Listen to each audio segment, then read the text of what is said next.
Mummy આપણા પડોશીએ છે ને 3-4 ખુરશી મંગાવી છે.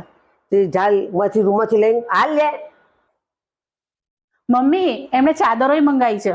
જાતે કબાટમાંથી કાઢીને આપ. પાડોશી કોમન આવે તો કોણ આપવાનું છે? જા પ્યાય. મમ્મી એમણે આપણી જોડે મોટા મોટા વાસણ, કુકર અને કઢાઈ પણ માંગે છે. હા લે, કઢી લઈ જા પણ લે. હો ખાવાનું ના બનાવતી.